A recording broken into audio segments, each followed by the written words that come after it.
At least 42 terrorist attacks aimed at the United States have been thwarted since 9/11. Tools like the Patriot Act have been instrumental in finding and stopping terrorists. Shouldn't we have a long-range extension of the investigative powers contained in that act so that our law enforcement officers can have the tools that they need? Speaker Gingrich, only this weekend there was an alleged terror plot uncovered in New York City. What do you think? Well, I think that Attorney General Meese has raised a key point, and the key distinction for the American people to recognize is the difference between national security requirements and criminal law requirements. I think it's desperately important that we preserve your right to be innocent until proven guilty if it's a matter of criminal law. But if you're trying to find somebody who may have a nuclear weapon that they're trying to bring into an American city, I think you want to use every tool that you can possibly use to gather the intelligence. The Patriot Act has clearly been a key part of that, and I think looking at it carefully and extending it and building an honest understanding that all of us will be in danger for the rest of our lives. This is not going to end in the short run, and we need to be prepared to protect ourselves from those who, if they could, would not just kill us individually, but would take out entire cities. So, Speaker, just to clarify, you wouldn't change the Patriot Act? No, I would not change it. I'm not aware of any specific change it needs, and I'd look at strengthening it because I think the dangers are literally that great. And again, I spent years studying this stuff. You start thinking about one nuclear weapon in one American city and the scale of loss of life, and you ask yourself, what should the president be capable of doing to stop that?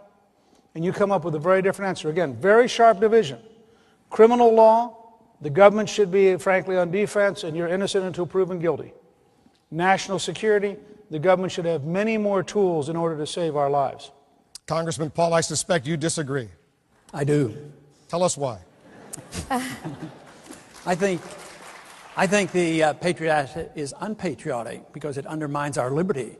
I'm concerned, as everybody is, about the terrorist attack. Timothy McVeigh was a vicious terrorist. He was arrested. Terrorism, still on the books, internationally and nationally, is a criminal. It's a crime, and we should deal with it. We dealt with it rather well with Timothy McVeigh. But why I really fear it is we have drifted into a condition that we were warned against because our early founders were very clear. They said, don't be willing to sacrifice liberty for security. Today, it seems too easy that our government and our Congresses are so willing to give up our liberties for our security.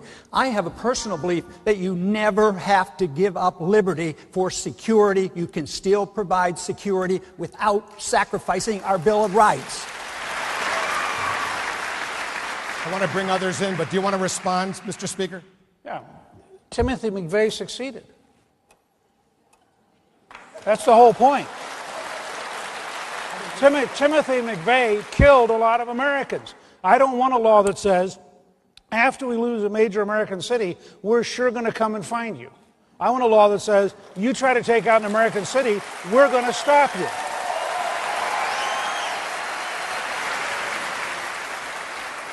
This is like saying that we need a policeman in every house, a camera in every house, because we want to prevent child beating and wife beating. You can prevent crimes by becoming a police state. So if you advocate the police state, yes, you can have safety and security, and you might prevent a crime, but the crime then will be against the American people and against our freedoms, and we will throw out so much of what our revolution was fought for. So don't do it so carelessly.